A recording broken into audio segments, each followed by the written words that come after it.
5회 시작 함께 하실래요? 안녕하세요. 세상의 모든 정보 아나운서 전주리입니다.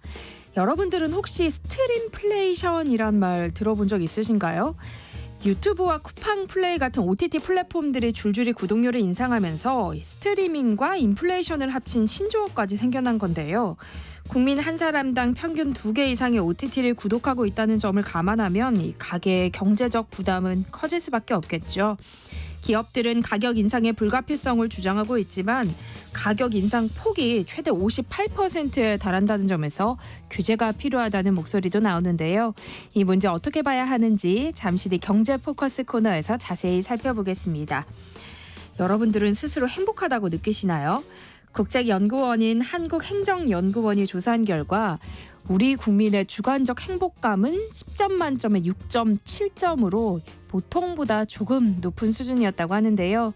우리가 일상생활에서 조금 더 행복감을 느끼기 위해선 어떻게 해야 하는 걸까요? 오늘 라디오 심리극장에서 알려드릴 예정이니까요. 궁금한 분들 계속해서 함께해 주세요. 세상의 모든 정보는 언제나 청취자 여러분들의 관심과 참여 기다리고 있습니다. 애청자분들이라면 저희가 청취율 조사 기간 맞아서 여러분들과 조금 더 소통하는 시간 이어가고 있다는 거 아실 텐데요. 오늘은 월요병을 극복하고 한 주를 활기차게 시작하는 나만의 비법을 문자로 받아보려고 합니다. 추첨을 통해서 모바일 치킨 쿠폰 보내드릴 예정이니까요. 많이 참여해주세요. 문자 주실 번호는 샵 9730번이고요. 짧은 문자는 50원, 긴 문자는 100원의 이용료 있습니다. 콩 게시판을 통해서는 무료로 참여하실 수 있으니까요. 많은 참여 부탁드릴게요. KBS 세상의 모든 정보 지금 시작합니다.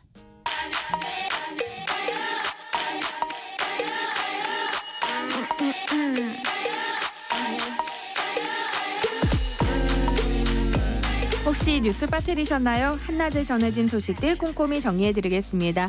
오늘의 뉴스 조현정 시사평론가와 함께합니다. 안녕하세요. 네, 안녕하세요.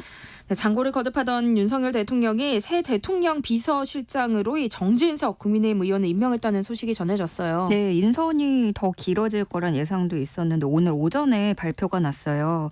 윤석열 대통령이 최근에 정진석 의원을 만나서 오랜 시간 대화를 나누면서 이 비서실장직을 제안한 것으로 알려졌는데요. 정 의원 실제로 지난 15일부터 길게 좀 외국에 방문해서 오늘 귀국할 예정이었는데 일정을 앞당겨서 지난주에 귀국을 했습니다.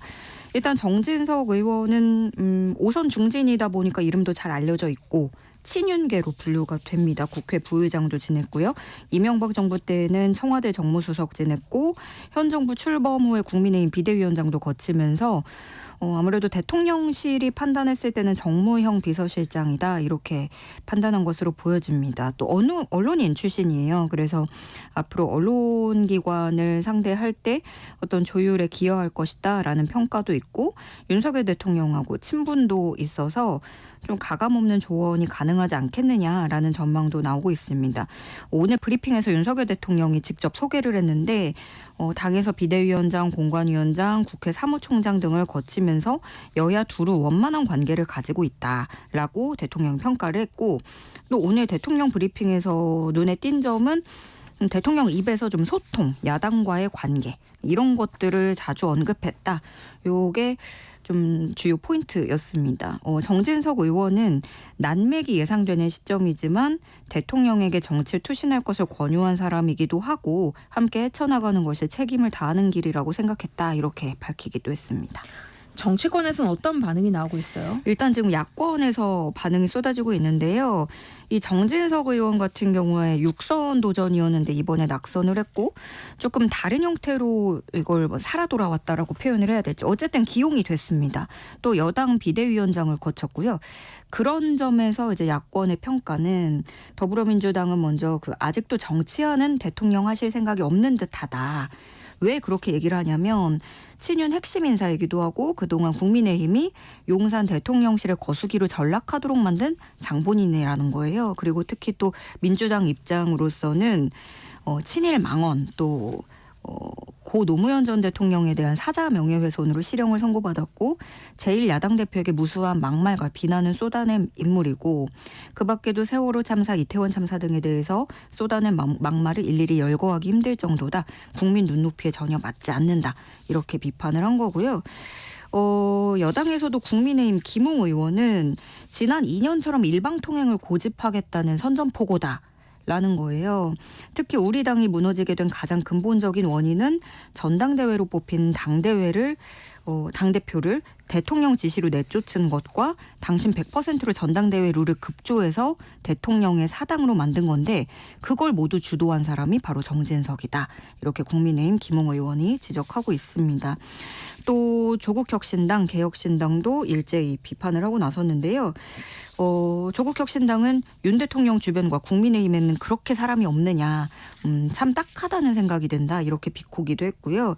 개혁신당의 이준석 대표도 총선 패배 책임자에게 상을 줬다 이렇게 평가하기도 했습니다.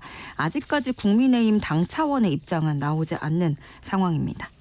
네, 윤석열 대통령이 정진석 신임 비서실장 임명을 직접 발표하는 자리에서 이 민주당 이재명 대표와의 회동에 대해서도 입장을 밝혔잖아요. 네, 그동안 이재명 대표가 줄곧 만나자 이렇게 제안을 했었는데 윤석열 대통령은 집권 2년이 지나도록 끝내 만나지 않았지만 이번에 총선에서 여당이 참패한 이후에 만남이 성사되는 모습입니다.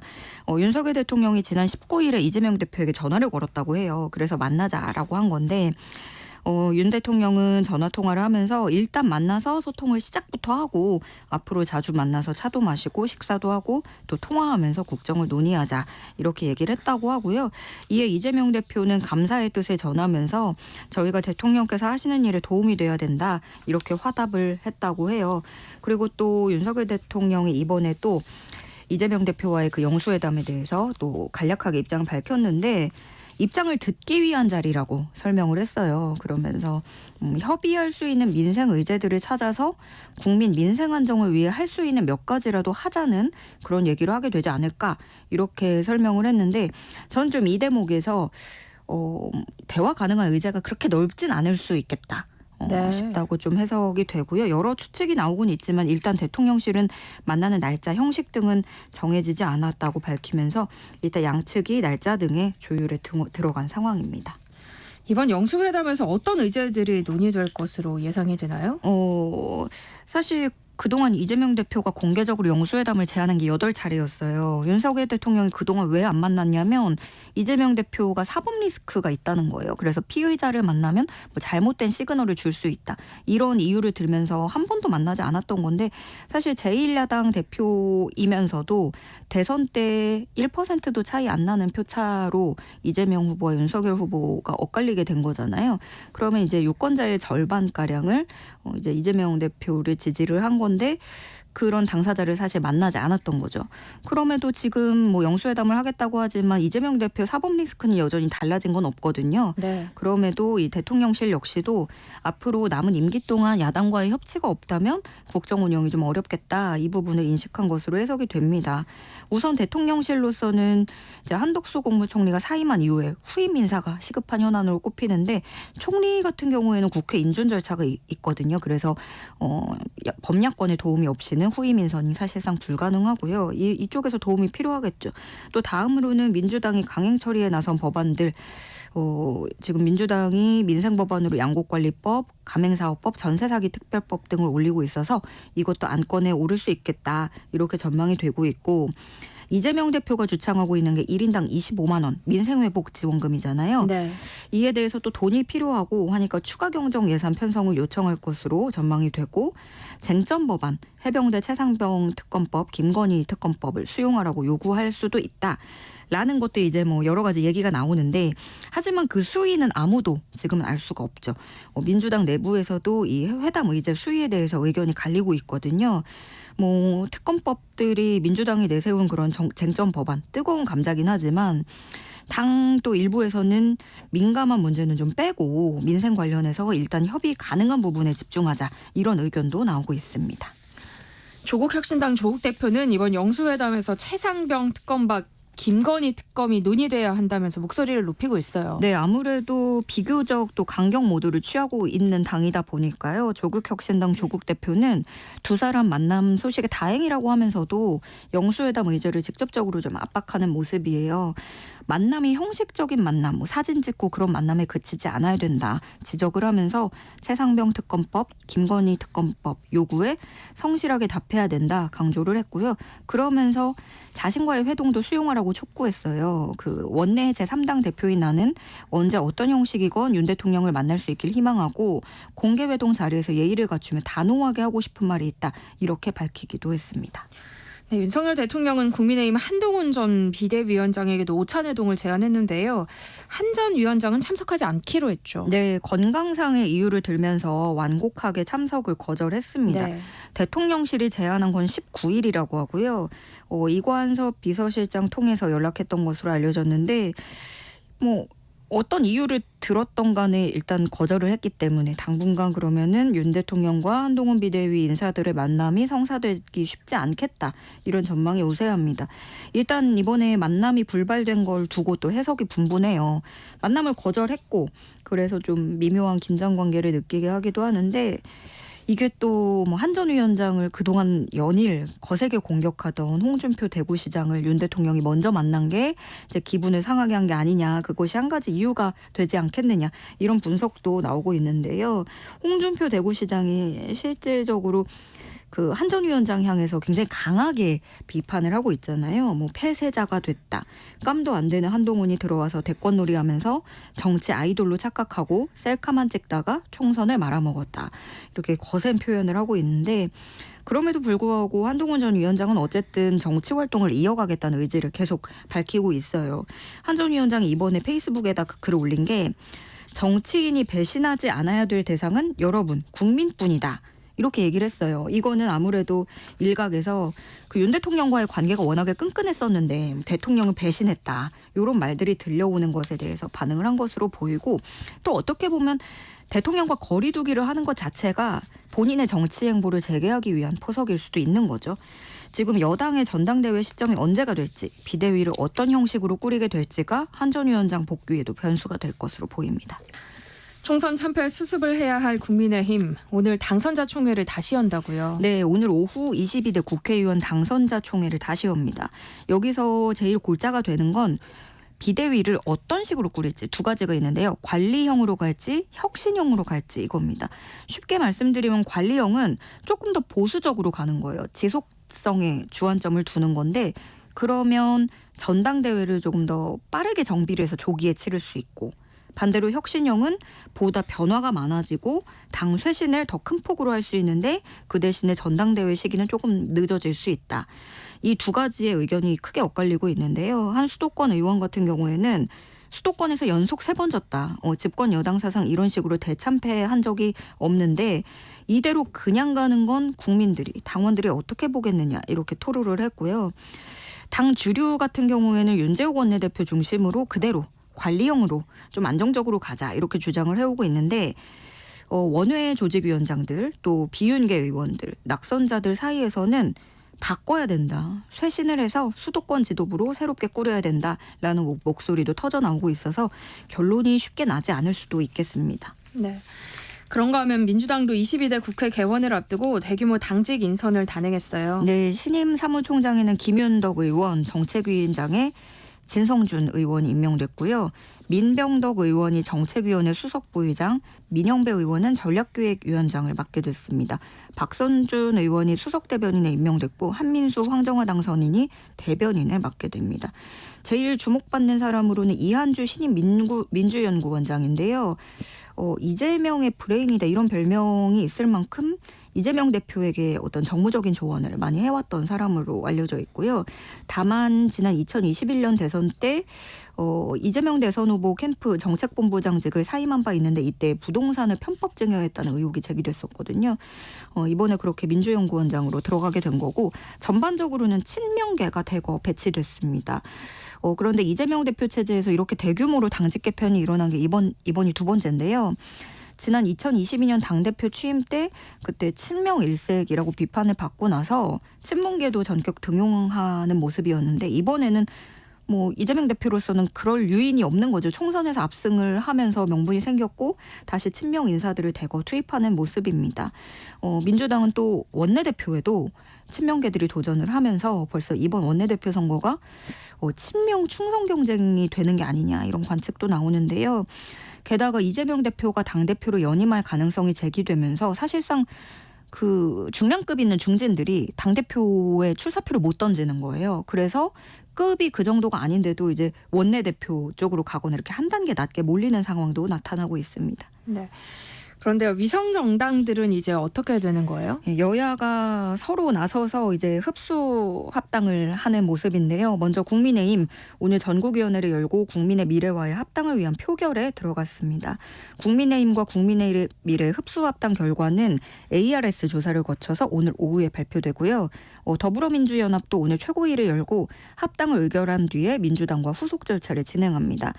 더불어민주연합 소속 비례대표 당선인 중에 진보당 2명, 기본소득당 1명, 사회민주당 소속 1명이 각자 자신의 정당으로 복귀하게 되고요. 시민사회 추천 몫으로 2명은 이제 본인 의사에 따라서 민주당에 입당할 수도 있고 다른 정당을 선택할 수도 있어요.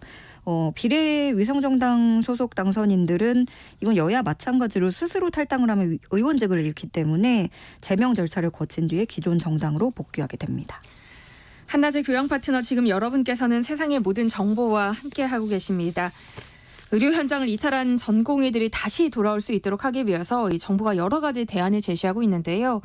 계속해서 접점을 찾지 못하고 있어요. 네, 그 앞서 국립대 총장들이 이런 건의를 했잖아요. 증원을 배정받은 거 안에서 50%에서 100% 안에 좀 자율적으로 조정할 수 있게 해달라 이렇게 정부에 요구를 했고 이걸 정부가 전격 수용합니다.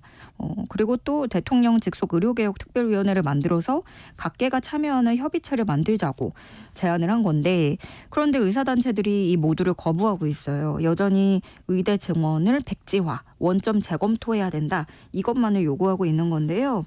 그러자 정부가 또다시 각 의대가 자율적으로 규모를 정할 수는 있어도 증원을 백지화하는 건 절대 받아들일 수 없다라는 입장을 밝혔습니다. 다시 또 좀 강대강 대치인 건데 어쨌든 간 의료개혁 특위는 오는 25일에 출범하게 되고요. 특위 위원장도 새롭게 내정이 됐어요. 노현홍 한국제약바이오협회장이 내정됐고 6개 부처 정부위원, 민간위원 20명이 참여를 하는데 일단 대한의사협회는 여기 특위 참여도 안 하겠다. 거부를 하고 있습니다. 또 의과대학 학장들이 내년도 의대 입학 정원을 동결하자 이렇게 촉구를 하고 있고 좀 총장들 대학 의대 측에서도 좀 조정 쪽으로 가는 모습이에요. 지금 교육부는 의대생들 휴학을 승인하지 않고 있는데 학장들은 4월 말이면 법정 수업 일수를 맞추기 어렵기 때문에 4월 말 되면 휴학을 우리도 승인할 수밖에 없다. 이런 입장입니다. 네.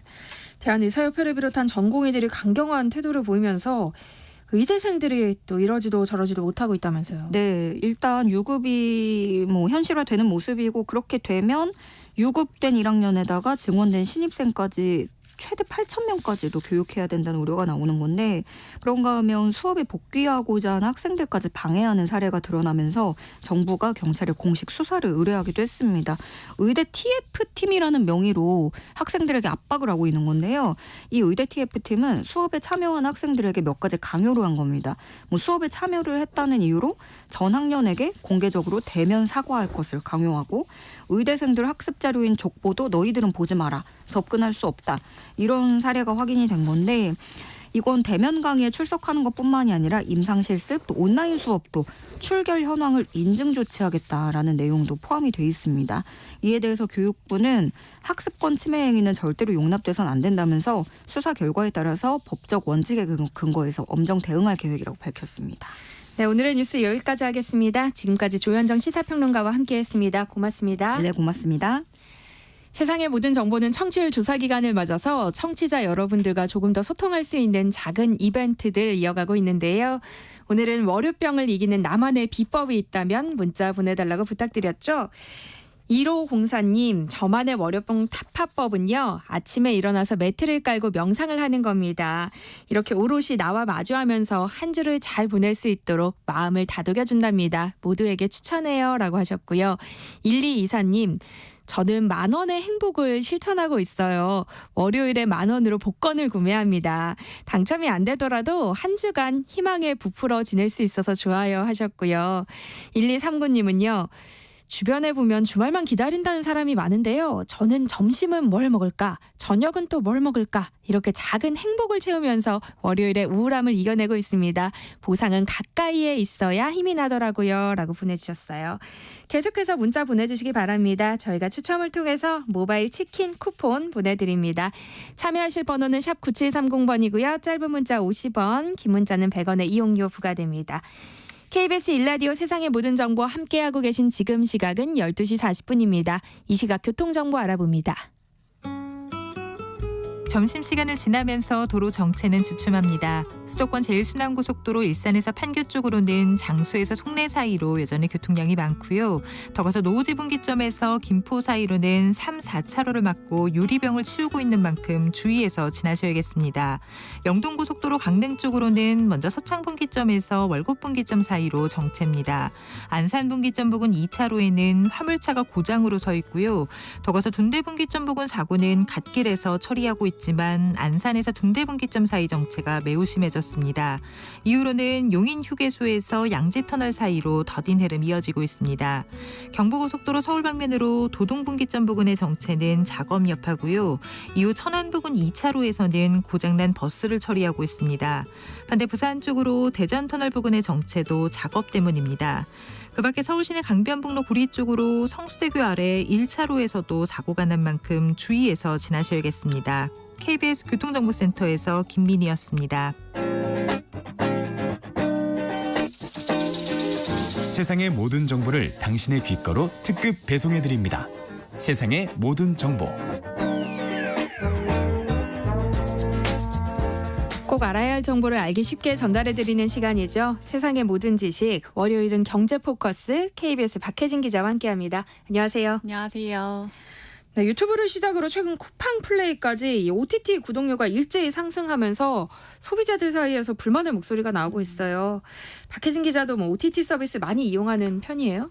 사실은 제가 얼마나 이 OTT 서비스 구독하는지를 자각을 못하고 있었는데 이번 기회에 저도 얼마 쓰는지 점검을 해봤거든요. 네. 넷플릭스 그리고 유튜브 프리미엄, 쿠팡 와우 멤버십 그리고 네이버 멤버십 통해서 티빙까지 보고 있는데 한 달에 한 4, 5만 원 정도? 와. 이게 사실 특별히 많이 쓰고 있다 이런 생각을 못 했었거든요. 근데 이게 모아놓고 보니까 무시가 안 되는 금액이더라고요. 네. 또 최근에 쿠팡이 좀 뭐 가격 올린다. 이런 내용이 계속 나왔는데 사실 최근에 쿠팡 플레이 제가 좀 자주 봤었거든요. 스포츠 경기 같은 것도 있고 뭐 오리지널 네. 콘텐츠도 있고 근데 이제 가격 올린다고 하니까 좀 고민되더라고요. 몇 개 좀 정리해야 되지 않을까 이런 생각 자연스럽게 하게 됐고 네. 이게 사실 이 구독 서비스라는 게 저희가 OTT 얘기만 많이 하긴 하는데 정기 배송 구독 같은 거 뭐 꼭 구독 이렇게 하시는 분도 있고 잡지 구독 이런 구독 서비스가 사실 너무 많아졌어요. 근데 그런 걸 일일이 따져보면은 이 구독 서비스라는 게 가게에 진짜 많은 부분을 차지하고 있을 것 같아요. 진행자님도 그렇지 않으세요? 그렇죠. 근데 저는 한 중간 정도에 너무 많이 나가는 것 같아서 한번 OTT 다이어트를 했어요. 그래서 정리 한번 하셨구나. 네, 정리 한번 했어요. 그래서 2개 정도 되는데 박혜진 기자는 다이어트 해야겠네요. 네, 해야 OTT 될 것 같아요, 이제는.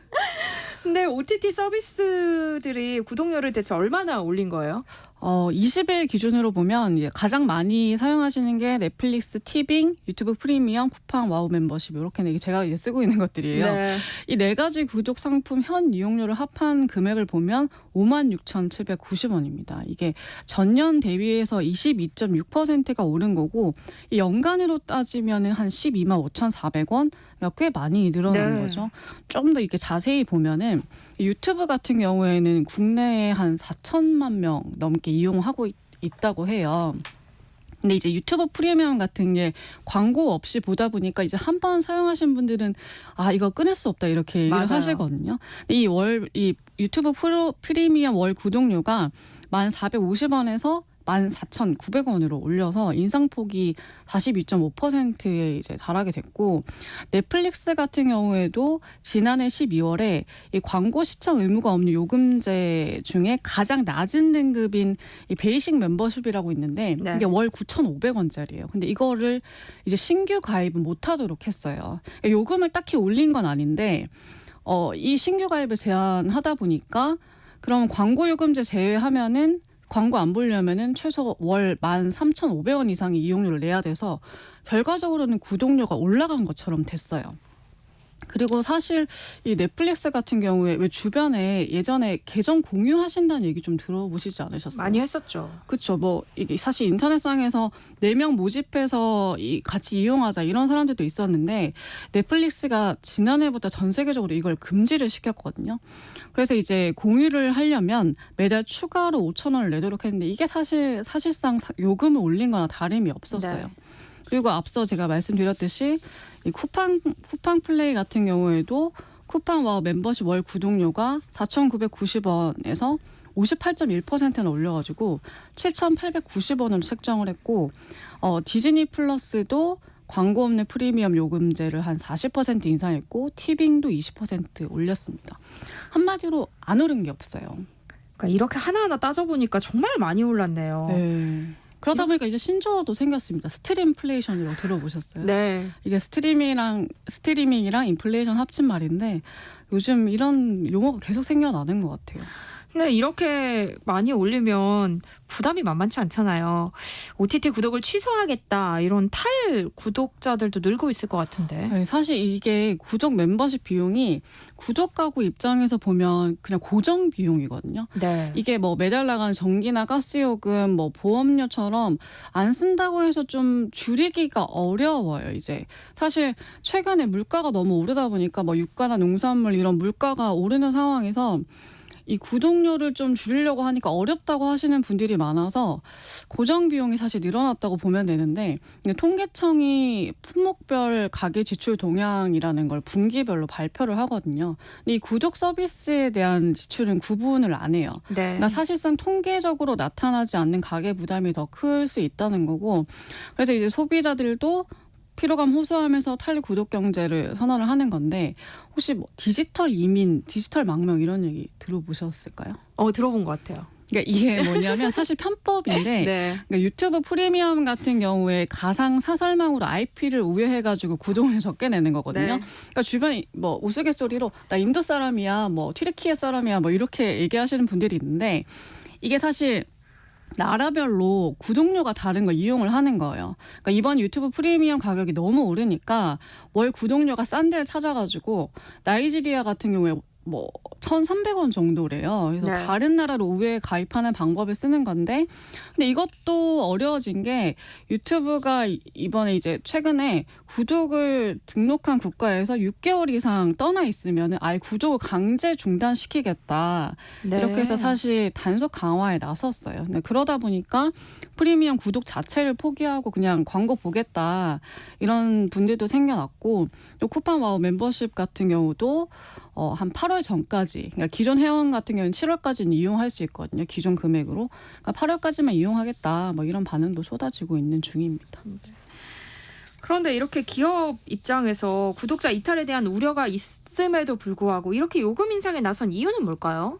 근데 플랫폼 기업들이 하는 얘기는 여러 경제적 요인이 변화하니까 뭐 물가도 오르고 이러고 있으니까 불가피하게 인상할 수밖에 없다 이렇게 설명을 하는데 뭐 예를 들어 넷플릭스 같은 경우에는 콘텐츠 제작비가 너무 많이 든다. 또 제작하려면 재투자해야 된다 이런 얘기들을 해요. 근데 이게 유튜브 프리미엄 같은 경우만 봐도 이게 왜 올라가는지 사실은 구체적으로 납득 가능한 설명이 없거든요. 네. 근데 이게 사실 업계 관계자들 말 들어보면 이 공공연한 게 이 플랫폼 기업들의 전형적인 상술이라고 얘기를 해요. 이게 사실 한번 보기 시작하면 또 오리지널 콘텐츠 막 이런 것들도 있잖아요. 그러다 보니까 이걸 안 볼 수가 없게 되거든요. 중독이 되잖아요. 맞아요. 그러니까 이게 회원을 한번 시장에 가둬가지고 중독시킨 다음에 일시에 가격을 올려서 수익을 극대화하는 전략이라는 건데 근데 이번에 이제 그럼 왜 일제히 올렸냐. 이제는 이용자들 대상으로 본격적으로 수익을 해소해야 된다는 시점이라고 다들 판단을 했다는 거예요. 그러니까 그동안은 좀 낮은 가격으로 일단 시장에 진입하게 하고 그다음에 소비 습관을 길들여준 건데 실제 넷플릭스 같은 경우에도 제가 처음 가입했을 때 그 무료로 30일 체험할 수 있다 이런 걸 제공을 했었거든요. 네. 근데 이것도 한 2020년 10월쯤에 미국을 시작으로 이것도 중단을 했고 저희 나라는 2021년 한 4월쯤에 이걸 중단을 했어요. 그리고 사실 넷플릭스 계정 공유도 금지를 하면 구독자가 다 이탈할 거라고 생각을 했단 말이에요. 처음에는. 네. 근데 오히려 이게 기업 입장에서 봤더니 팬데믹 이후에 가장 많은 가입자가 유입이 됐어요. 그러니까 이렇게 되다 보니까 사실 기업 입장에서는 올려도 이탈하지 않네. 그러니까 이렇게 올려도 계속 가입이 되네. 이런 게 생긴 거고. 이게 사실 보통 일반적인 상품 같은 경우에는 가격이 조금만 올라도 소비자 저항에 부딪혀요. 그러니까 뭐 음식 같은 것도 안 먹게 되고 막 그렇게 되는데 이런 구독 서비스는 한 번 쓰면 다른 것을 이용할 수 없는 독과점 환경이 만들어지다 보니까 그냥 비싸도 쓸 수밖에 없는 그런 소비자 심리를 기업들이 잘 파악한 거라고 보면 됩니다. 네. 소비자 입장에서는 기업이 가격을 올리는 만큼 뭐 그 부담을 고스란히 떠안을 수밖에 없는데요. 인상폭이 이렇게 크면 규제를 좀 해야 하는 거 아닐까요? 그렇죠. 그런 얘기가 당연히 나올 수밖에 네. 없는데 사실 이 OTT 구독료가 오르면 통신사 결합요금제나 아니면 IPTV 요금 같은 다른 디지털 서비스 가격도 줄줄이 인상될 가능성이 당연히 높거든요. 실제로 이동통신사들도 이 제휴 상품 구독료를 올린다고 예고도 했었고 근데 이게 또 논란이 이렇게 되다 보니까 한동안 잠잠했던 플랫폼 규제론이 다시 고개를 들고 있기는 합니다. 공정거래위원회가 사실 이 가격 인상 전 단계에서부터 좀 시장 장악을 최소화하기 위해서 플랫폼 공정경제 촉진법이라는 거를 지난해 추진을 했었어요. 네. 이게 뭐냐면 그러니까 대형 플랫폼을 시장 지배적 사업자로 지정을 해가지고 뭐 자사우대나 끼워 팔기 이런 경쟁 제한 행위를 금지하겠다는 취지인데 근데 이게 지난해 업계 반발에 엄청 크게 부딪혔거든요. 그래서 원점 검토 또 잠정 보류되는 듯 했는데 최근에 이제 플랫폼들이 기습적으로 가격 인상을 하다 보니까 이게 이런 움직임이랑 맞물려가지고 이 규제당국인 공정거래위원회에서 법안 재추진 의지를 시사를 했습니다. 근데 이미 지금 한번 시도를 했었는데 잘 안 됐었잖아요. 문제는 이제 그 사이에 대형 플랫폼들은 가격도 올리고 계속해서 뭔가를 계속 해왔단 말이에요. 네. 그러다 보니까 소비자를 이제 특정 플랫폼에 묵어버리는 걸 락인 효과라고 하는데 이 강화가 더 됐어요.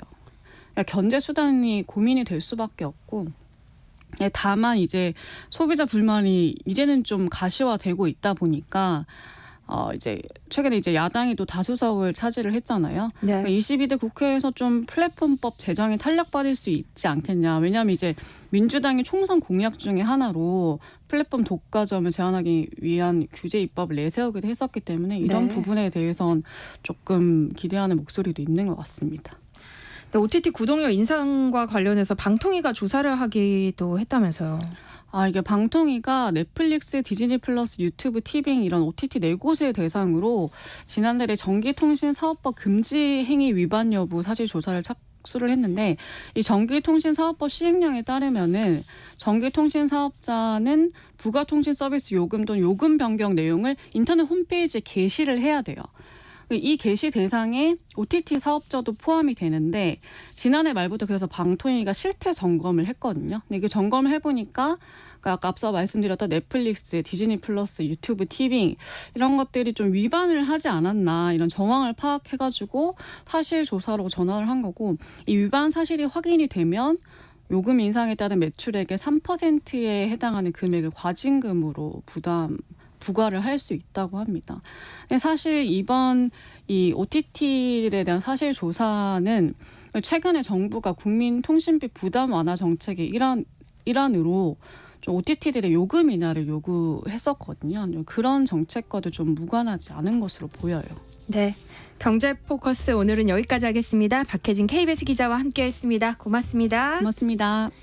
네, KBS 세상의 모든 정보 1부 순서 여기서 마무리하겠습니다. 이어지는 2부에서는요. 커피로 맛보는 역사 코너 기다리고 있으니까요. 많은 청취 부탁드립니다. 저는 잠시 뒤 2부에 올게요. 의료개혁은 국민 누구나 제때 제대로 치료받도록 하려는 것입니다. 지난 27년간 우리나라는 의대 정원을 단 한 명도 늘리지 못했고 오히려 351명을 줄였습니다. 그 결과 내외과, 산부인과, 소아과 등 필수 의료 분야가 무너지고 있습니다. 응급실을 헤매다 사망한 환자도 늘고 있습니다. 국민의 생명은 무엇과도 바꿀 수 없는 소중한 가치입니다. 정부는 의사 증원뿐 아니라 힘들고 어려운 진료에 더 보상하고 지역 의료를 살리는 데 충분한 예산을 투입하겠습니다. 국민 여러분, 의료개혁에 힘을 모아주십시오. 정부도 힘껏 달려가겠습니다. 보건복지부.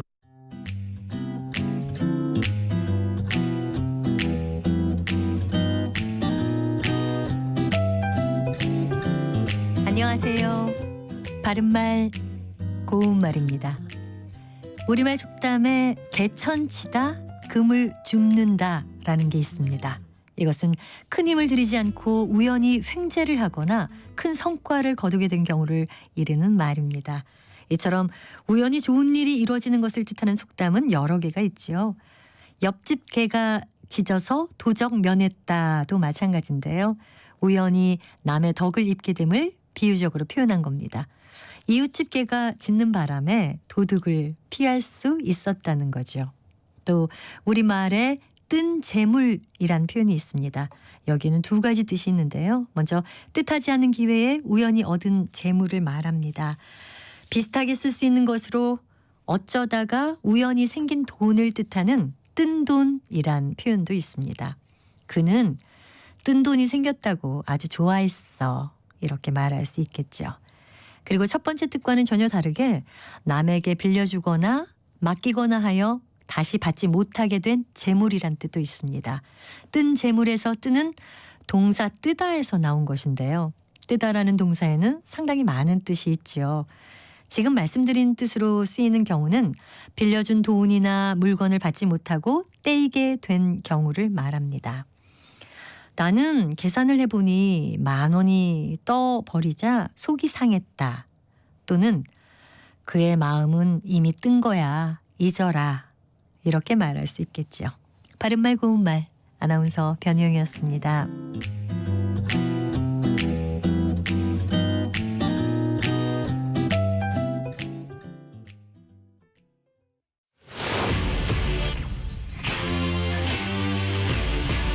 토론에 정답은 없습니다. 토론이 세상을 바꿀 수도 없습니다. 하지만 질문은 새로운 세상을 만들 수 있습니다. 질문으로 올바른 세상을 만드는 첫걸음. 평일 저녁 7시 20분 KBS 열린 토론.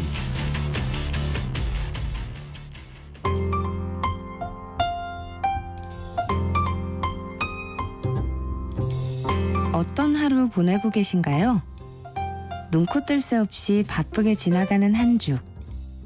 월요일부터 금요일, 매일 밤 10시부터 12시까지는 오롯이 당신만을 위한 시간입니다. 당신을 위한 지식 쉼터. 오늘 밤 일라디오.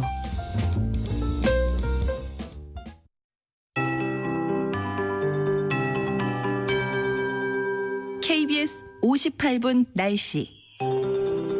수도권과 충남 등 중서부 지역은 하늘이 겠지만 그 밖의 지역은 대체로 흐린 가운데 지금 광주와 제주도에는 약한 비가 오는 곳이 있습니다. 오후까지 전라도에 5mm 안팎의 비가 가끔 내리겠고요. 경북 동해안과 제주도에는 빗방울이 떨어지는 곳이 있겠습니다. 또 경상도 해안에는 내일 새벽까지 바람이 강하게 불겠습니다.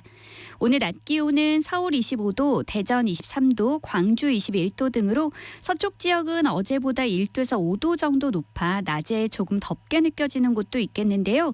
동쪽 지역은 선선한 동풍의 영향으로 대구 19도, 강릉과 부산 18도 등에 머물겠습니다. 화요일인 내일도 전국이 대체로 흐린 가운데 곳곳에는 비가 내리겠습니다. 내일 새벽에 제주도부터 비가 내리기 시작해 오후에는 강원 영동, 밤에는 충청도와 남부지방으로 비가 확대되겠고요. 모레 수요일에는 전국 대부분 지방에 비가 올 전망입니다. 한편 강원 산지에는 당분간 안개가 짙게 끼겠고요. 또 오늘부터 동해안에, 내일부터는 경남 해안과 제주도에 높은 너울이 밀려오는 곳이 있어 주의하셔야겠습니다. 현재 서울의 기온은 21도, 습도는 45%입니다. 송소진입니다.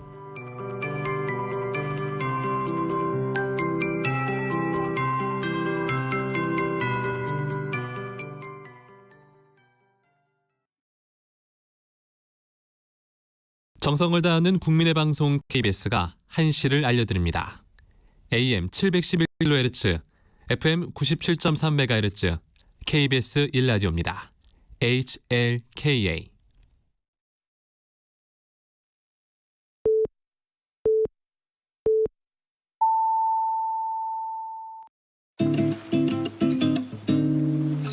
나른한 오후를 책임질 영양 만점 지식 비타민. 세상의 모든 정보.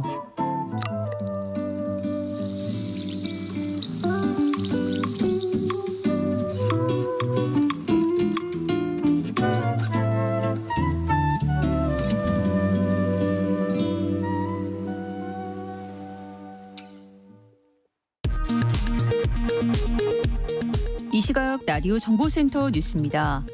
윤석열 대통령이 새 대통령 비서실장으로 국회 부의장 출신의 오선 의원, 국민의힘 정진석 의원을 임명했습니다.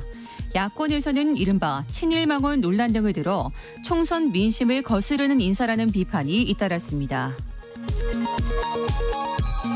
윤석열 대통령은 이재명 더불어민주당 대표와의 회동에 대해 의제에 제한을 두지 않고 다양하게 많이 이야기해보겠다고 밝혔습니다. 이재명 더불어민주당 대표는 대통령과 만나 이번 총선에 나타난 민심을 가감없이 전달하겠다며 우리 정치가 국민의 먹고 사는 문제를 반드시 해결해야 한다고 말했습니다. 재외공관장 180여 명이 참여하는 정례 재외공관장 회의가 닷새간 일정으로 서울에서 개막했습니다.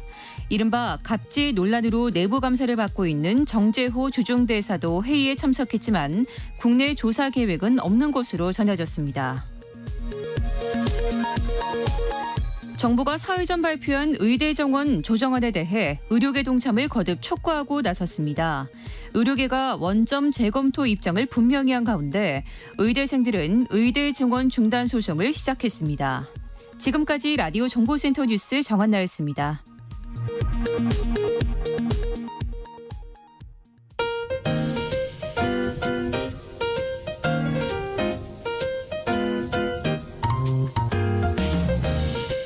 정신없이 바쁜 하루, 지금 우리 주변에서 벌어지고 있는 사건 사고 소식들 한숨 돌리며 살펴보시죠. 합타임 뉴스 박지원 뉴스캐스터와 함께합니다. 안녕하세요. 안녕하세요.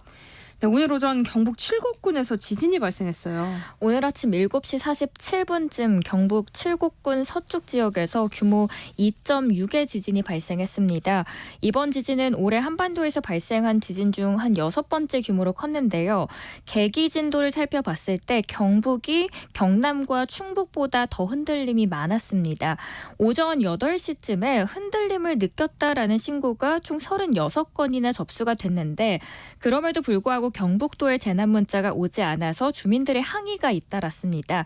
이 땅은 흔들리는데 재난 문자가 안 오니까 얼마나 또 불안했겠습니까? 그런데 경북도 관계자는 그 이유를 설명하긴 했습니다. 기상청에서는 보통 지진 규모가 3 이상일 때 자동 재난 문자가 발송이 되는데 경북도에서는 특별합니다. 규모 4, 진도 5 이상이 될 때만 재난 문자를 발송할 수 있게 돼서 이번에 재난 문자 발송을 하지 않았다라고 설명을 했고요. 그래도 지진 발생 인근 지역은 지진동을 좀 느낄 수 있어서 안전에 유의를 하시는 게 좋겠습니다. 네, 지난 3일 규모 7이 넘는 강진을 겪었던 이 타이완에서도 오늘 새벽 지진이 발생했죠. 오늘 새벽 1시 35분쯤 타이완 화롄현 북북동쪽 26km 해역에서 규모 5.3의 지진이 또다시 발생을 했습니다. 진원의 깊이가 23km로 분석이 되는데요. 진앙은 제주도에서 1130km 떨어진 거리로 다행히 국내에까지는 영향이 없는 걸로 보입니다.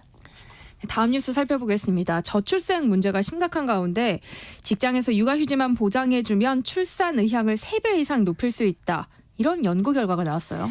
정말 육아휴직만 보장이 되면 출산을 하겠다라는 분들이 무려 3배나 늘어날까 싶었는데요.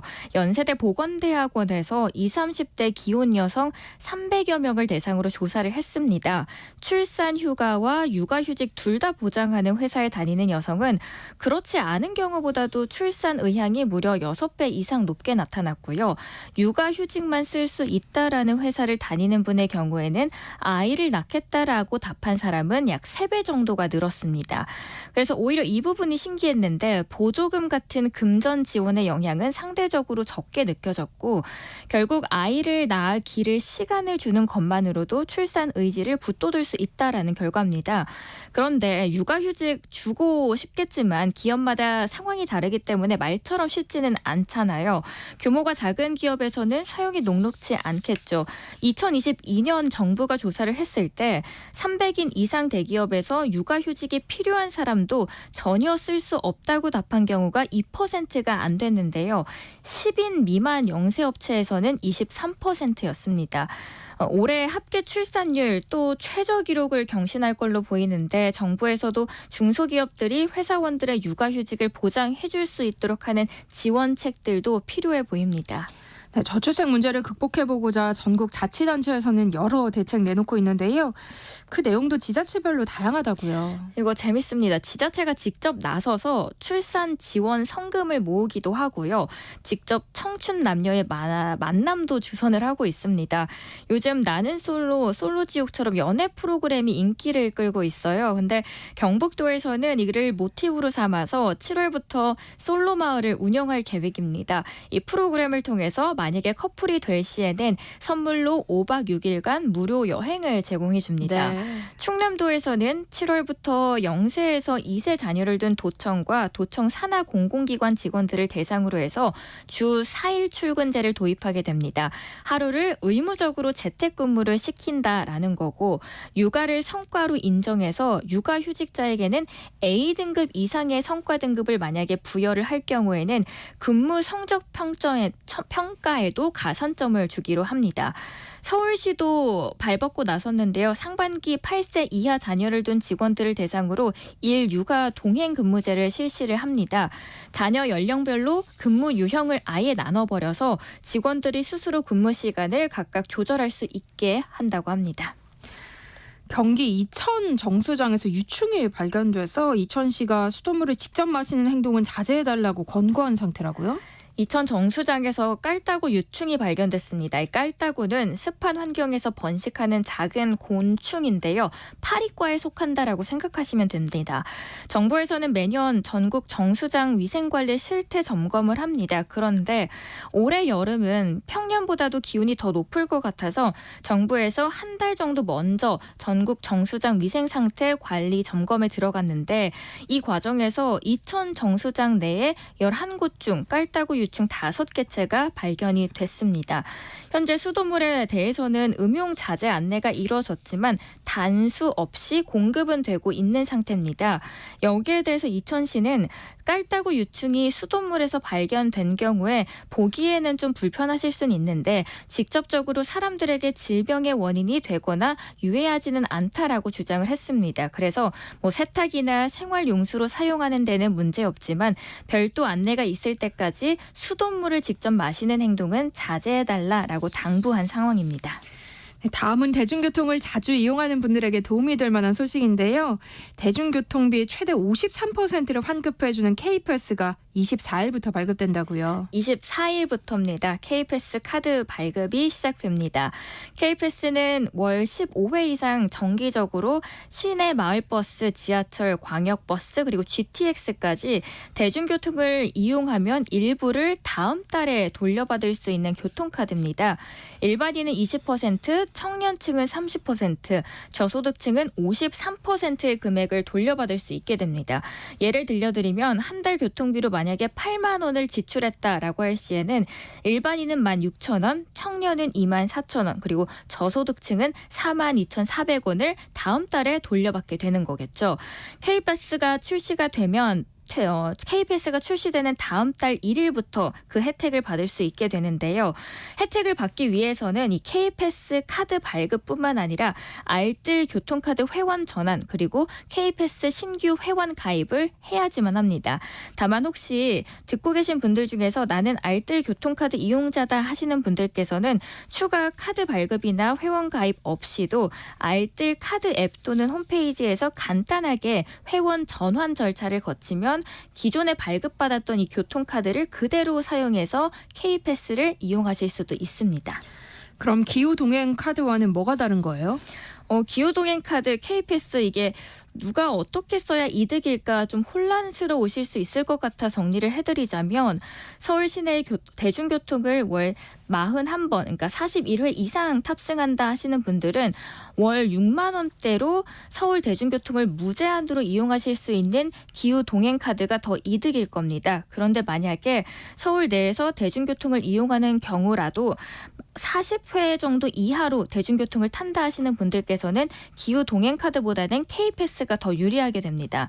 K패스로는 GTX를 이용할 수 있게 되거든요. 그래서 GTX, 광역버스처럼 고비용 대중교통을 많이 이용한다 하시는 분들은 다양한 교통수단에 더 적용이 되는 K패스가 효율적일 겁니다.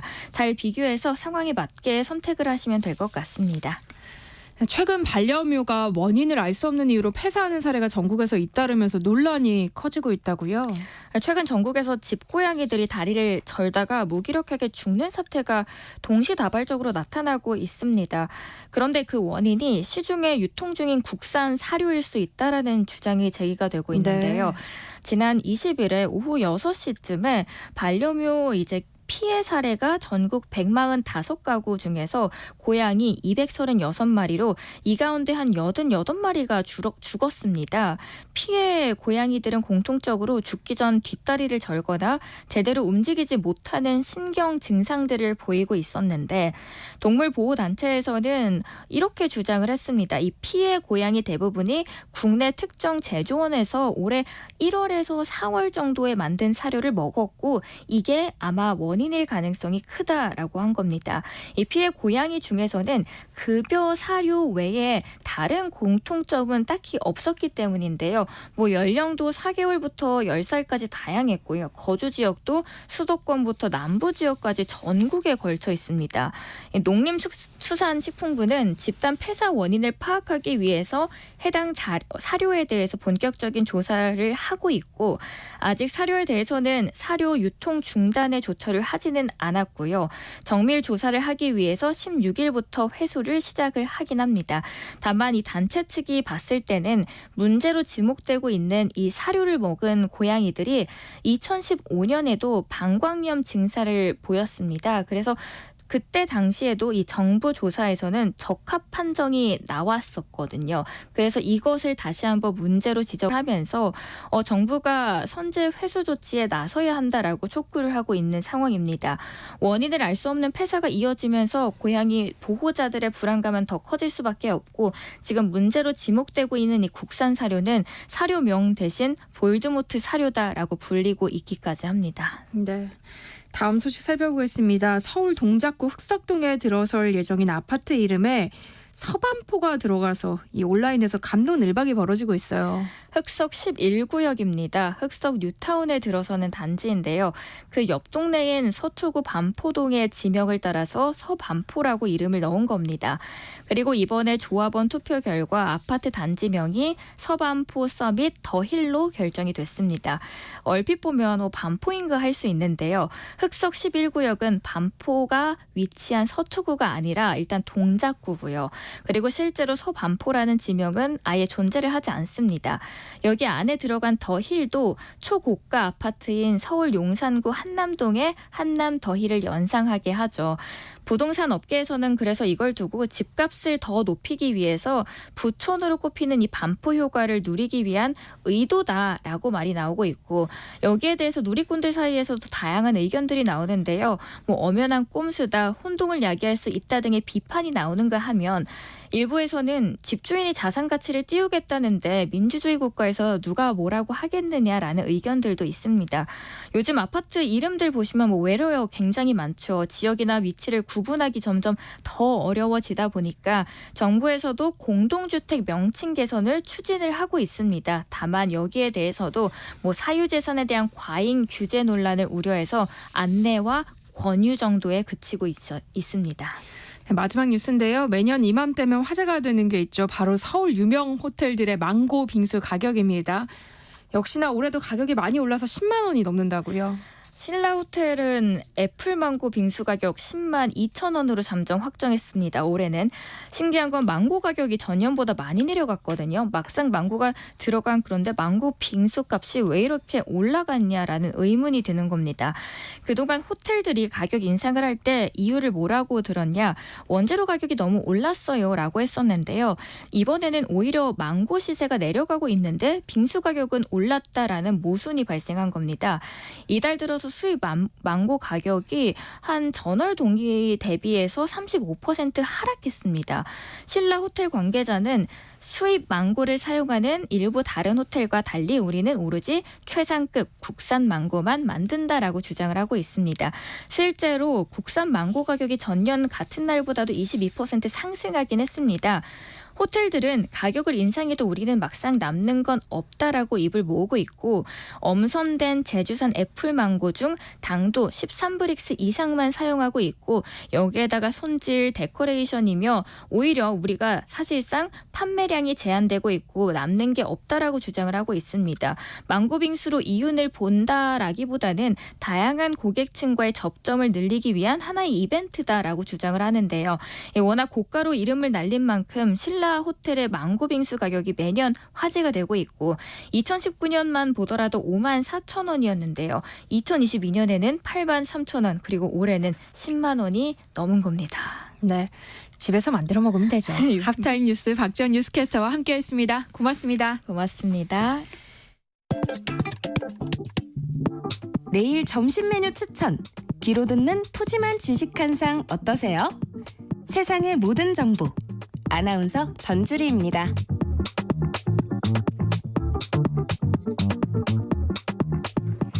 네, 세상의 모든 정보는 청취율 조사 기간 맞아서 애청자 여러분들과 조금 더 소통할 수 있는 시간 이어가고 있는데요. 오늘은 월요병 극복하는 방법, 이 나만의 비법이 있다면 문자 보내달라고 부탁드렸습니다. 콩으로 김미선 님이 다양하고 좋은 정보 늘 잘 듣고 있습니다. 저는 환경보호 차원에서 걷기를 생활하고 있는데요. 지구를 위한다고 시작했는데 지금은 오히려 제가 더 도움을 받고 있어요. 저는 걷는 것으로 월요병을 극복하고 있습니다 하셨고요. 4817님은요. 저는 책 한 권을 삽니다. 월요일은 책을 사서 행복하고요. 그 책을 읽으면서 한 주간 행복을 충전하고 있습니다 하셨고요. 6986님. 월요병을 이기는 저만의 방법은요. 통장 잔액을 확인하는 것입니다. 바닥에 드러나는 통장 잔고를 보는 순간 정신이 번쩍 들면서 열심히 일을 하게 된답니다. 세상의 모든 정보 매일 잘 듣고 있습니다. 응원합니다 하셨어요. 감사합니다. 통장 잔고 보면 저는 좀 슬퍼질 것 같은데. 오늘 문자 보내주신 분들에게는 추첨을 통해서 모바일 치킨 쿠폰 보내드리겠습니다. 그리고 혹시 02로 시작되는 전화가 오면 꼭 받아주시고요. 또 세상의 모든 정보 잘 듣고 있다고 말씀해 주시길 부탁드립니다. 자, 이어서 드라마 혹은 영화 속 인물들의 심리를 탐구해서 나와 내 주변 사람들을 조금 더 이해할 수 있게 도와드리는 시간이죠. 라디오 심리극장 사회심리학자 신고은 작가와 함께합니다. 어서 오세요. 안녕하세요. 네, 오늘은 어떤 드라마 골라오셨을지 궁금한데요. 네, 오늘은 많은 분들의 인생 드라마로 꼽히고 있는 나의 해방일지라는 드라마를 소개해 볼까 합니다. 나의 해방일지는 김지원 배우 그리고 손석구 배우가 주연으로 나왔던 2022년 방영된 드라마죠. 이 작품은 견딜 수 없이 촌스러운 삼남매의 견딜 수 없이 사랑스러운 행복 소생기 라는 문구로 소개되고 있는데요. 네. 이 경기도의 가장 끝동네에 살고 있는 삼남매가 서울로 출퇴근하면서 어떤 순간에도 세상의 중심이 되지 못하지만 그럼에도 불구하고 저마다의 행복을 찾아 나가는 이야기입니다. 이 김지연 배우는 연미정 역을 맡았는데요. 연미정은 삼남매 중 막내로 직장 상사로부터는 대놓고 무시를 당하고 또 동료들에게는 뒤에서 은근히 무시를 당하고 그런 애처로운 캐릭터입니다. 전 남자친구가 돈을 빌리고 잠수한 것도 모자라 오히려 연락하며 협박을 해서 적금까지 깨면서 빚을 갚는 데 급급한 굉장히 착하면서도 답답한 캐릭터죠. 네, 김지원 배우도 그렇지만 이 드라마가 방영됐을 당시 손석구 배우도 굉장히 인기를 끌었잖아요. 네. 이 손석구 배우가 연기했던 캐릭터는 어떤 인물이었죠? 손석구 배우는 드라마에서 구자경이라는 인물로 등장하는데요. 삼남매가 사는 동네에 갑자기 나타나서 구씨라고만 불리는 미스테리한 사나이죠. 구씨는 자신이 어디서 왔는지 어떤 일을 했는지 어떤 사연이 있는지도 밝히지 않은 채 매일 술만 마시면서 삶을 포기한 사람처럼 행동합니다. 미정은 무기력하게 술만 마시는 구씨에게 처음으로 목소리를 내는데요. 자신을 사랑이 아닌 추앙해달라며 적어도 구씨에게만은 지지 않는 사람이 됩니다. 그렇게 두 사람은 적당한 경계를 지키며 서로를 위로하는 관계를 이어나가죠. 네, 드라마 나의 해방일지에서 우리가 어떤 심리학 이야기를 살펴볼 수 있을까요? 촌스러운 삼남매의 견딜 수 없이 사랑스러운 행복 소생기라는 드라마의 소개 문구처럼 오늘 행복에 대해서 이야기 나눠보려고 하는데요. 네. 행복이라는 용어는 학문적으로 주관적 안녕, 삶의 질, 삶의 만족도 등으로 표현됩니다. 주로 주관적 안녕이라는 표현을 많이 사용하죠. 이 주관적 안녕은 즐거움, 자긍심, 애정과 같이 유쾌한 정서가 높아지고 죄책감이나 수치심, 스트레스와 같은 불쾌한 정서가 낮아질 때 느끼게 됩니다. 또 삶의 다양한 영역에서 얼마나 만족하는지 등이 영향을 미치게 되죠. 주관적 안녕이라는 말이 인상 깊은데요. 그러니까 행복은 객관적인 사실이 아니라 주관적인 평가라는 거잖아요. 맞습니다. 주관이라는 게 사람에 따라 다르게 받아들일 수 있다는 거잖아요. 다시 말하면 행복이라는 게 정답이 있는 게 아니라 누군가에게는 별것 아닌 일도 나에게는 행복이 될 수 있다는 거죠. 그래서 오늘은 나만의 주관적 안정감을 높이는 방법에 대해서 이야기를 나눠볼까 해요. 드라마에서 구자경은 사실 폭력 조직에 있던 사람입니다. 그러다 조직에서 배신당할 위험에 빠지면서 미정이 사는 마을로 잠적했던 건데요. 조직에서 자경을 다시 부르고 돌아가야 한다는 결정을 한 후에 미정과 평범한 사랑을 할 수 없다고 생각을 하게 되죠. 그래서 두 사람은 이별을 하게 됩니다. 사랑하면 그냥 만나면 되지 않아요? 맞아요. 이게 바로 이 행복해지지 못하는 사람들의 전형적인 특징인데요. 보통 행복하지 못하는 사람은 자신의 인생에 행복의 기미만 보여도 이래도 되나? 의심을 먼저 하고요. 또 행복이 끝날 것 같다는 불안감을 느끼죠. 네. 그래서 일어나지도 않을 일을 지레 걱정하면서 행복을 밀어내는 경향이 있습니다. 드라마에서 자경도 일방적으로 미정을 밀어내고 자신은 행복할 자격이 없다고 단정짓죠. 그렇게 조직으로 돌아가서 매일 술에 취해 살면서 망가진 삶을 살다가 도저히 그리움을 견디지 못해서 미정을 다시 찾게 되는데요. 그렇게 오랜만에 만난 두 사람이 술을 한잔 하려는 순간에 조직에서 또 자경을 찾는 전화가 오죠. 그래서 간단히 일만 해결하고 오려던 자경은 운영하는 술집에 갔다가 패싸움에 휘말리게 되는데요. 그 얼굴에 흉터가 생긴 상태로 미정에게 돌아온 자경이 하는 말이 인상 깊습니다. 뭐라고 하냐면요. 네. 인생이 이래. 좋다 싶으면 바로 하루도 온전히 좋은 날이 없다. 자, 온전히 좋은 하루를 보내는 일이 당연한 일일까요? 기적일까요? 와, 이게 굉장히 쉬운 일 같지만 하루 24시간을 온전하게 행복하게 보낸다. 굉장히 어려운 일 같기도 해요. 그렇죠. 이 온전히 좋은 하루는 없습니다. 하루 중에 잠깐 좋은 일이 생길 때 우리는 그 경험을 붙들고 살아가는 건데요. 불행한 사람들은 행복을 정의 내릴 때 온전히, 항상, 언제나 행복해야 한다고 믿어요. 그러니까 조금이라도 기대에 어긋나는 상황을 마주하면 역시 그렇지, 나는 안 되지, 내 인생이 잘 풀릴 리가 없어, 이렇게 부정적으로 결론을 내리는 거죠. 드라마에서 이때 미정이 자경에게 하는 말이 있는데요. 아마 이 대사가 이 드라마를 대표하는 명대사가 아닐까 싶은데 제가 한번 읽어볼게요. 네. 하루에 5분만 숨통 트여도 살만하잖아. 편의점에 갔을 때 내가 문을 열어주면 고맙습니다 하는 학생 때문에 7초 설레고, 아침에 눈을 떴을 때 아, 오늘 토요일이지 10초 설레고, 그렇게 하루 5분만 채워요.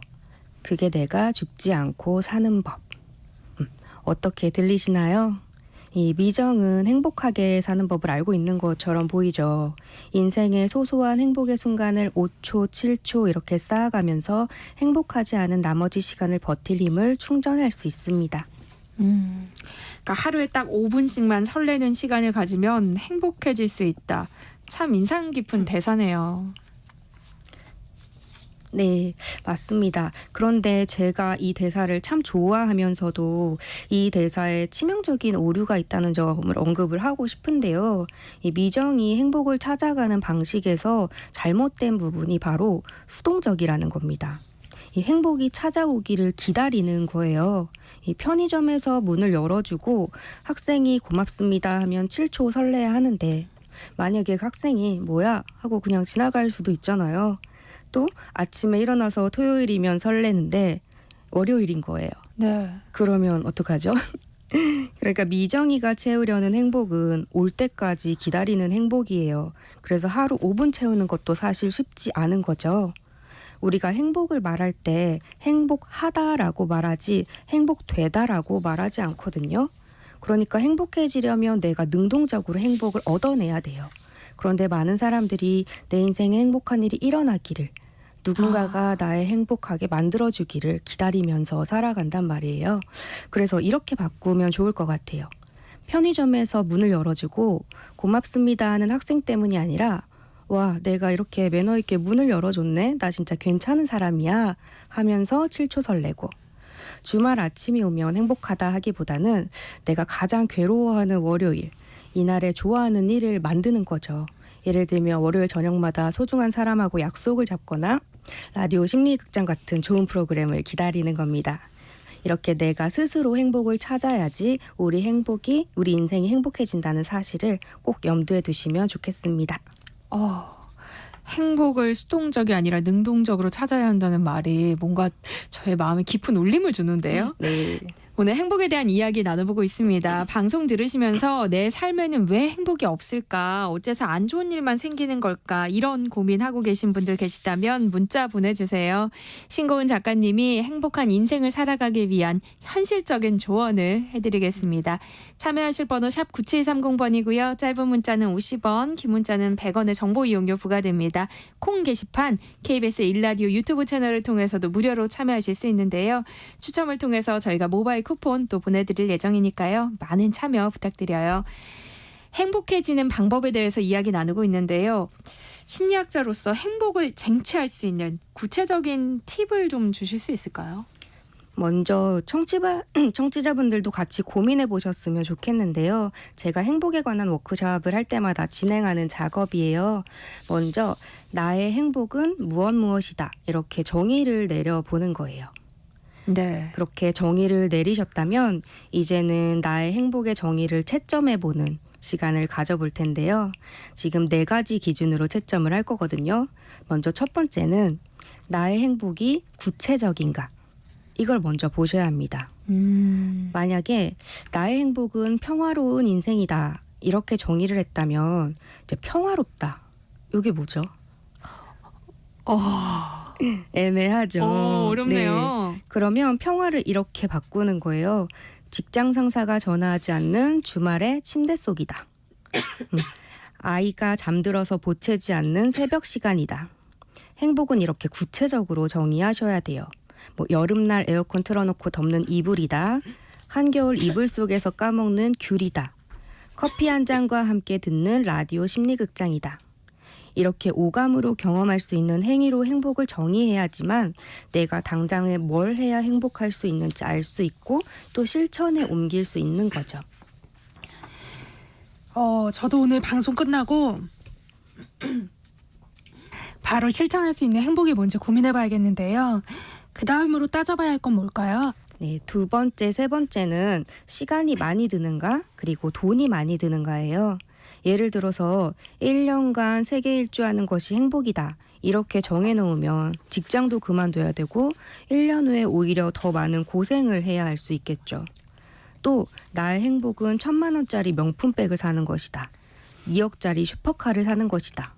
이러면 부자가 아니라면 인생에 한두 번 이상 행복해지기가 어렵거든요. 그러니까 구체적인 행복 중에서도 당장에 할 수 있게 시간이 안 들고 또 돈도 별로 안 드는 것을 많이 찾으셔야 합니다. 예를 들면 1년간 세계 일주 대신에 주말에 근교로 드라이브 가기, 명품백 슈퍼카 대신에 예쁜 카페에 가서 시그니처 메뉴 먹기, 이렇게 바꿔보는 거죠. 이렇게 하다 보면 하루 5분이 아니라 50분, 5시간도 행복해질 수 있습니다. 네, 이쯤에서 노래 한 곡 듣고 신고은 작가의 따뜻한 처방 또 받아보도록 할게요. 나의 해방일지 OST 가운데서 이수연이 부른 나의 봄은 듣고 오겠습니다. 드라마 나의 해방일지 OST죠. 이수연의 나의 봄은 함께 들어봤습니다. 서운성님이 가습기 트세요. 아트23님이 아나운서님 당황하지 마세요. 이렇게 문자 보내주셨는데요. 갑자기 기침이 나와서 목소리가 변해서 저도 모르게 당황했습니다. 듣기 많이 불편하셨을 텐데 그래도 이렇게 이해해 주시고 위로 문자 보내주셔서 정말 감사드립니다. 노래 나가는 사이 여러분들이 보내주신 고민 문자 또 살펴볼게요. 0403님.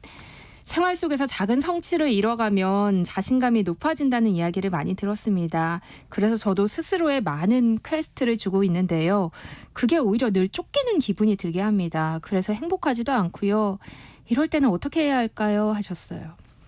네, 이 얘기 진짜 많은 것 같아요. 일상생활에서 작은 성취나 작은 성공을 느끼면 자존감도 높아지고 행복해진다라는 이야기를 많이 하는데, 이게 퀘스트를 준다라고 하셨잖아요. 그거는 제가 봐도 참 부담이 될 것 같은 그런 과제이거든요.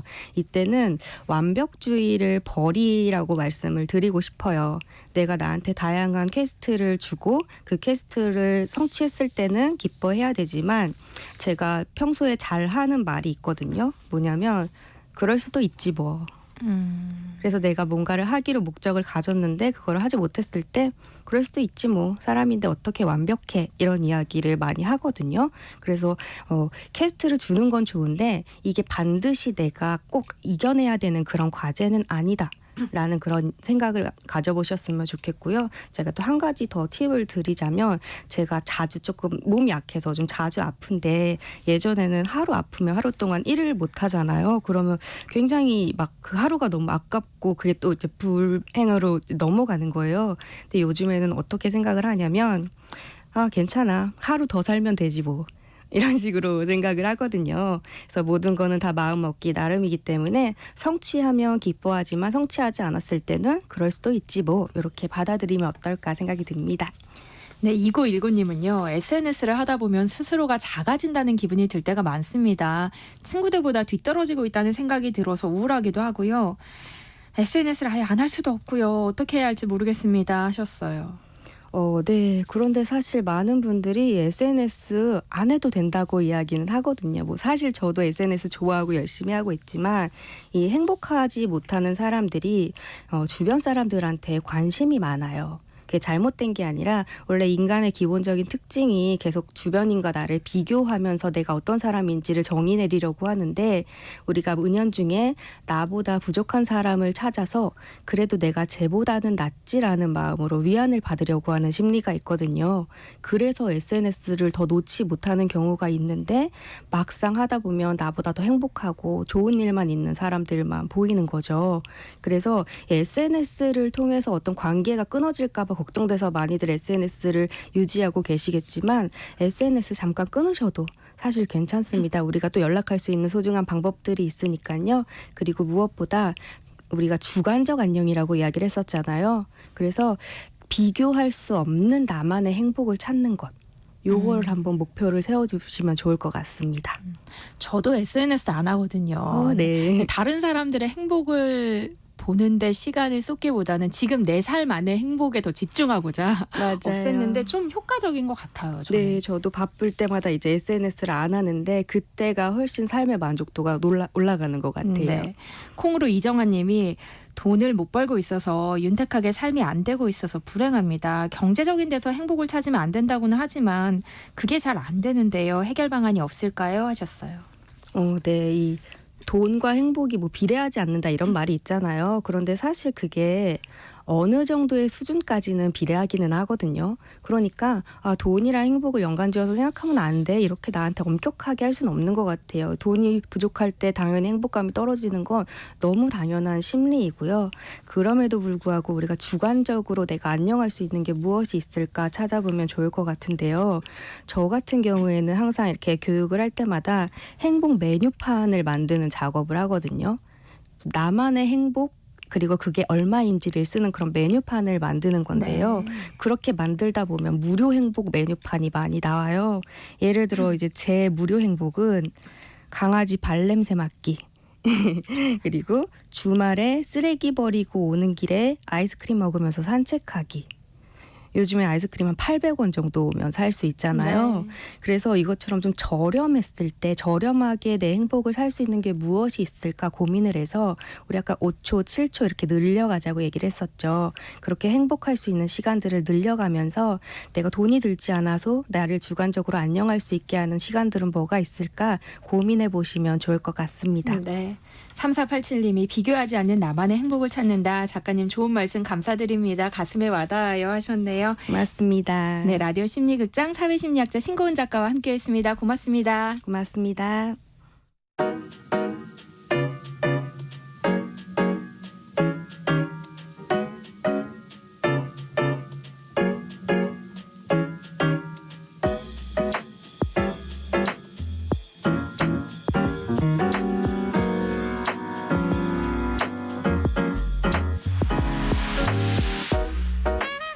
나른한 오후 커피 한 잔에 담긴 향긋한 역사를 풀어드립니다. 커피로 맛보는 역사, 커피 인문학자 이길상 교수님과 함께합니다. 안녕하세요. 네, 안녕하세요.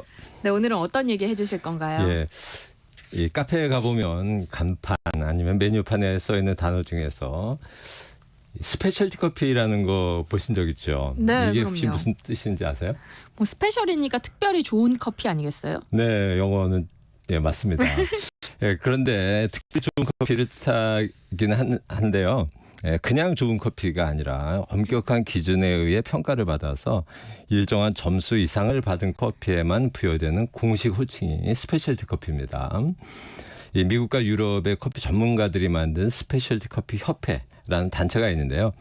이 단체에서 정한 굉장히 엄격한 기준에 따라서 커피를 평가하였을 때 80점 이상을 받은 커피에만 부여되는 호칭이죠.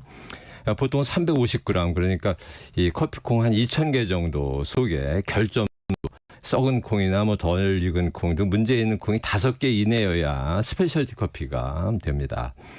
굉장히 까다롭죠. 그래서 커피는 스페셜티 커피라는 매우 우수한 것과 커머디티 커피라는 보통의 커피로 구분됩니다. 전 세계에서 매년 생산되는 커피 중에서 약 10% 정도가 스페셜티 커피고 나머지는 모두 일반 커피죠. 뭐 기후나 강수량이 좀 좋아서 작황이 좋은 해에는 스페셜티 커피가 10%를 살짝 넘기도 하고 반대로 기후나 재배 환경이 나빠지면 10%에 못 미치기도 하죠. 네, 그런데 카페마다 특히 우리나라 카페마다 스페셜티 커피만을 제공한다고 써붙인 것은 이것은 과장이거나 약간 허위 광고죠. 기준이 엄격하네요. 예, 이 스페셜티 커피라는 용어는 벌써 1974년, 50년 전부터 사용되기 시작했는데요. 이 협회에서 커피 원두 심사 기준을 정해서 적용하기 시작한 것은 2004년이니까 올해로 20년이 되었습니다. 지난해에는 이 기준을 더욱 정교하게 좀 정했습니다. 이 스페셜티 커피가 등장하기 이전까지 커피를 구분하는 방식은 사실 매우 간단했어요. 지난 시간에 소개했듯이 제1차 세계대전이 끝난 직후부터 사람들이 커피를 맛없는 브라질 커피와 부드러운 마일드 커피로 구분하기 시작했거든요. 이런 구분이 1990년대까지 거의 한 세기 정도 이어져 왔습니다. 그럼 우리나라에서도 커피를 그렇게 구분을 했어요? 네, 그렇죠. 우리나라 사람들도 생각보다는 커피에 아주 진심이었거든요. 이 국제적인 커피 동향에 꽤 관심이 많았고요. 그만큼 국제적인 커피 동향을 빠르게 따라갔습니다. 우리나라에서 최초로 커피에 관한 책이 발간된 것이 1972년이었는데요. 제목은 커피였고요. 이것을 편찬한 것은 국내 최초의 그 커피 업체인 동서식품이었어요. 출판을 맡은 것은 이 합동통신사 광고기획실이었고요. 이 106쪽으로 된 이 책 제3장의 제목이 커피 생산국과 소비국인데요. 첫 문단에 이런 흥미로운 내용들이 나옵니다. 인용입니다. 커피는 대체로 브라질에서 생산되는 것을 브라질 커피, 그 밖의 세계 여러 곳에서 생산되는 것을 마일드 커피라고 부른다. 브라질 커피는 마일드 커피에 비해 향기나 맛에 있어 약간 뒤떨어지지만 워낙 다량으로 산출되기 때문에 값이 싸다. 마일드 커피는 산출국이 많으며 따라서 향미도 다종다양하고 각기 특색을 갖는다. 마일드 커피는 일반적으로 향미와 산미가 브라질 커피보다 강하며 모양이나 외모도 이쁘다. 이러한 특질 때문에 브라질 커피는 가격의 커피, 마일드 커피는 질의 커피라고 일컬어진다. 예, 여기까지가 인용인데요. 이 브라질 커피에 대해서는 좀 모욕적인 내용이고 반면에 마일드 커피에 대해서는 매우 호의적인 내용이죠. 물론 당시에는 아프리카에서는 커피 생산이 미미했기 때문에 마일드 커피란 브라질 이외에 중남미 다른 지역 커피 모두를 의미했었습니다. 1972년 우리나라에서도 그런 구분법을 사용했다는 거잖아요. 그러니까 브라질 커피는 싸구려, 뭐 나머지 중남미 커피는 마일드라는 이미지가 꽤 오래 남아 있었나 봐요. 네. 이 나라의 이미지나 뭐 상품의 이미지가 한번 만들어지면 참 개선하는 것이 어렵다는 것을 보여주는 좋은 사례거든요. 이 제1차 세계대전 동안에 유럽인과 미국인들은 사실 묻지도 따지지도 않고 커피라면 그냥 마시는 형편이었는데요. 이제 전쟁이 끝나자 사람들이 맛 좋은 커피를 찾기 시작합니다. 이런 소비자들의 기대에 브라질 커피가 부응하지 못한 거죠. 당시 세계 커피 시장의 70%를 차지하던 브라질이니까 큰 염려를 안 한 겁니다. 뭐 가격을 조금 싸게 하면 주변 국가 커피를 이길 수 있다고 생각했고 실제로 통했거든요. 그런데 사람들이 맛을 추구하기 시작하면서 상황이 바뀌기 시작합니다. 조금 비싸더라도 맛과 향이 좋은 커피를 찾는 사람들로부터 브라질 커피는 서서히 무시당하기 시작하죠. 이 반면에 콜롬비아를 비롯해서 엘살바도르, 과테말라, 코스타리카 등 이 중남미의 다른 나라에서 생산된 커피들이 마일드 커피라는 이름으로 불리면서 시장 점유율을 조금씩 높여가죠. 그러니까 브라질과 주변 국가들의 기후나 토양은 비슷하잖아요. 근데 이 커피 맛이나 향의 차이가 어떻게 나게 된 건지 궁금하네요. 네, 물론 토양이나 날씨도 약간은 차이가 있는데요. 뭐 그것보다 중요한 것이 커피 생산자들의 노력이 질의 차이를 만들어냈습니다. 제1차 세계대전 후에 중남미 지역 커피가 브라질 커피보다 좋아진 과정을 가장 잘 보여주는 게 콜롬비아입니다. 한동안 마일드 커피의 대명사였던 것이 콜롬비아 커피였고 지금은 세계 커피 시장 점유율 3위인데요. 이 콜롬비아에 커피가 들어온 이후 1910년대 말까지 거의 200년 동안 브라질 커피와 차별성이 없었죠. 그런데 차별성이 서서히 나타나기 시작합니다. 이 커피 생산자들이 단체를 결성한 것이 출발점이었죠. 1910년대 말까지는 이제 세계적인 커피 과잉 생산 또 국제 커피 가격이 하락 뭐 이런 것들로 인해서 이 단체가 큰 역할을 못했는데요. 포기하지 않고 지속적으로 단체 활동을 계속합니다. 그래서 1927년에는 콜롬비아의 모든 커피 생산자의 이익을 대변하는 전국 커피 생산자 연맹이 출범을 하죠. 이 단체의 설립 목적이 중요한데요. 이 커피 산업의 보호와 함께 커피에 관한 지속적 연구를 목적으로 내세운 겁니다. 그러니까 R&D의 가치를 안 거죠. 커피에 적합한 토양을 연구하고 커피 품종을 연구하고 커피 판매 방식을 탐구하는 등 이 연구에 많은 투자를 한 겁니다. 뭐 이런 것이 이제 브라질과 콜롬비아 커피의 차이를 만들어내기 시작하죠. 뭐 여기에 브라질과 미국의 커피 갈등 몇 번 소개했었던 이것이 가져온 어부지리도 작용을 했고요. 미국인들이 이 브라질에 대한 반감으로 이웃 나라인 콜롬비아 마일드 커피를 선택하면서 콜롬비아 커피가 급성장을 하게 됩니다. 그런데 1920년대부터 마일드 커피의 인기로 이 콜롬비아나 주변 국가들이 외화를 많이 벌었을 것 같은데요. 근데 왜 가난에서 벗어나지 못했을까요? 예, 뭐 그게 좀 미스테리죠. 네. 뭐 원인은 두 가지 정도죠. 하나는 이 커피 산업에 대한 지나친 의존이에요. 1970년대까지 브라질, 콜롬비아, 엘살바도르가 세계 커피 생산량 1, 2, 3위를 차지하고 있었는데요. 이들 나라가 모두 이 국가 재정에서 커피 의존도가 50% 내외였습니다. 그러니까 세계 커피 시장이 좀 좋으면 뭐 살만하지만 그렇지 못하면 어려워지는 거죠. 게다가 커피 이외의 다른 생필품, 특히 공산품을 거의 외국에 의존하다 보니까 커피로 돈을 벌어서 더 비싼 생필품을 수입해서 써야 하는 이 취약한 경제 구조가 문제였던 겁니다. 뭐 다른 하나는 정치적 혼란이죠. 엘살바도르가 대표적인데요. 이 외세의 개입으로 이 정권이 자주 바뀌고 그럴 때마다 내전과 대량 학살이 반복되어 왔죠. 1980년대가 최악이었고요. 당연히 커피 생산이나 무역이 안정적으로 이루어질 수가 없었죠. 최근 들어서는 이제 정치가 안정되면서 이들 지역의 커피 품질도 급격히 좋아지고 있습니다. 근데 얼마 전부터 30년인가 50년인가 지나면 뭐 지구에서 커피 나무가 사라질 것이다. 이런 걱정스러운 뉴스가 들리더라고요. 이러면 중남미 커피 생산 국가들은 더 어려워지는 거 아닐까요? 예, 우리나라에 보도되는 것은 일부고요. 사실 커피나무 멸종 위기를 이야기하는 연구 보고서들이 최근 쏟아져 나오고 있습니다. 가장 자주 인용되는 것이 바로 2050년부터 커피나무의 멸종이 시작돼서 2080년경에는 지구상에 존재하는 커피 품종이 거의 대부분이 멸종할 것이다. 네. 라는 내용이거든요. 인류가 오래도록 커피를 마셔왔는데 왜 갑자기 최근 들어서 이 커피나무 멸종에 대한 경고가 이어지게 된 걸까요? 생각해 보신 적이 없으시죠? 글쎄요. 커피 인기가 크게 높아진 게 원인 아닐까요? 그렇죠. 과거보다는 최근 커피 인기가 대단하죠. 인류 역사에서 커피 붐이 세 차례 있었는데요. 첫 번째 붐은 1830년대와 1840년대였죠. 유럽에서 산업혁명이 성공을 하고 이제 커피 소비가 일반인들 사이에서도 널리 퍼진 시기죠. 두 번째 붐은 1880년대부터 1920년대까지였는데요. 이때는 미국, 캐나다 등 북아메리카를 중심으로 커피가 대중화되었습니다. 그리고 세 번째는 바로 요즘입니다.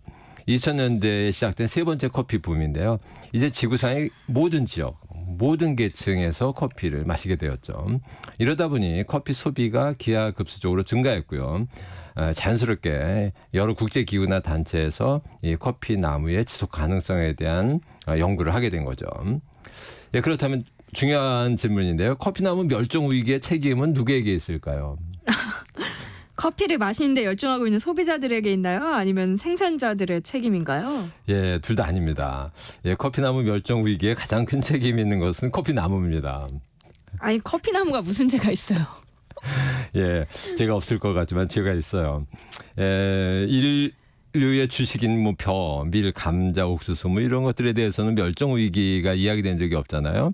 그런데 커피나무는 멸종 얘기가 자주 들립니다. 왜냐하면 커피나무가 성격이 까다로워서 그렇습니다. 이 벼, 밀, 감자, 옥수수 같은 주식 재료, 사과나 딸기 같은 과일, 오이, 상추, 이런 채소, 이런 식물들은 사실 아무 데서나 잘 자라거든요. 그런데 커피나무는 토양과 기후를 엄청 가립니다. 까다로워요. 특히 우리가 즐겨 마시는 이 아메리카노나 드립커피의 재료로 쓰이는 품종인 이 아라비카종 커피나무는 까다롭기가 식물중 거의 최강입니다. 그러니까 커피나무는 더운 열대지방 어디서나 잘 자라는 나무인 줄 알았거든요. 저는 아닌 거군요. 전혀 아닙니다. 커피나무는 현재 적도를 중심으로 북위 25도와 남위 25도 사이에서 자라고 있는데요. 이 지역을 우리가 커피 벨트 혹은 커피 존이라고 부릅니다. 그런데 이 지역에 있는 모든 땅에서 커피가 자라는 것은 아니에요. 커피 벨트 안에 있는 아주 일부 지역에서만 커피가 자라고 열매를 맺는데요. 커피가 첫째로 가리는 것이 기온입니다. 좋아하는 기온은 15도 내지 25도고요. 최저 기온이 영상 10도 이하로 내려가면 나무들이 죽습니다. 그러니까 제주도는 북위 33도 정도 되고 겨울철 최저 기온이 영하권으로까지 내려가기도 하니까 커피나무가 못 자라죠. 그런데 커피나무는 추위도 싫어하지만 더위도 싫어하는 게 문제입니다. 최고 기온이 25도 이상이면 생산량이 급격히 줄어들고 30도 가까우면 나무가 제대로 못 자랍니다. 그런데 어떻게 적도 근처에서 자라는 거예요? 네, 그래서 이 적도 근처라 해도 해발 800m 내지 2000m 고지대에서만 자라고요. 또 햇빛을 차단해 줄 만한 그늘나무, 쉐이딩 트리가 필수적입니다.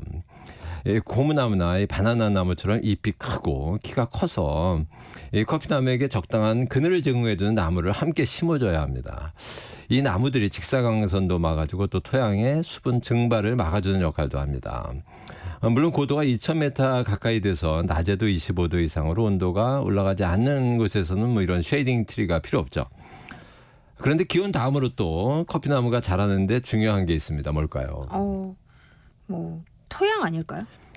토양도 중요한데 그보다 더 중요한 게 물, 강수량입니다. 네. 이 커피나무가 잘 자라려면 1년에 1500 내지 2000mm 정도의 비가 내려야 하거든요. 뭐 이보다 적어도 문제고 또 많아도 문제입니다. 예멘 같은 곳에서는 이제 관계 시설을 해서 부족한 강수량을 보충하기도 하는데요. 뭐 시설 비용이 많이 들어가는 게 문제죠. 그리고 이제 기온 강수량과 함께 커피나무의 생장에 필요한 것이 하나 더 있어요. 뭘까요? 아까 얘기했던 토양. 예, 그래요. 토양이 맞습니다. 네. 라틴어로 테라죠. 일단 배수가 잘 되는 땅이어야 합니다. 물이 잘 빠지지 않으면 커피나무가 안 자라요. 그리고 pH 4.0 내지 6.0 정도의 약산성 토양에서 잘 자랍니다. pH는 토양 중 수소 이온 농도를 말하는데 7.0이 중성이죠. 이보다 낮으면 산성, 높으면 알칼리성 토양이라고 부르는 거예요. 우리나라 토양은 대부분 약산성이나 중성 쪽입니다. 그래서 토양으로만 보면 커피를 재배하는 데 나쁘지는 않아요. 뭐 유럽은 아니죠. 이 석회 성분이 많은 알칼리성 토양이 상대적으로 많죠. 그래서 유럽은 기온이 맞아도 토양 때문에 커피 재배가 쉽지 않은 지역입니다. 듣다 보니까 정말 까다로운 식물이네요. 네네. 근데 커피나무의 멸종 위기가 나무가 지닌 까다로운 생장 조건 때문에 생긴 거라면 왜 그동안은 괜찮다가 요즘에 위기가 닥친 거예요? 네. 이 커피나무가 지닌 까다로운 성격도 문제인데 여기에 우리 인류의 지구 혹사가 더해지면서 커피나무 멸종 위기가 닥친 겁니다. 인류가 지구를 거칠게 다루면서 시작된 지구 온난화가 문제죠. 지구의 기온이 상승하고 오존층이 파괴되고 또 폭설이나 폭우, 폭서 등 기후의 불규칙성이 증가하면서 사람을 포함한 모든 생명체들이 위협을 받고 있는데요. 이럴 때일수록 약하거나 민감한 생명체가 멸종에 더 쉽게 노출되죠. 커피는 앞에서 설명한 것처럼 생장 조건이 까다로운 식물이라는 점에서 다른 식물에 비해 멸종 가능성이 높아지고 있는 겁니다.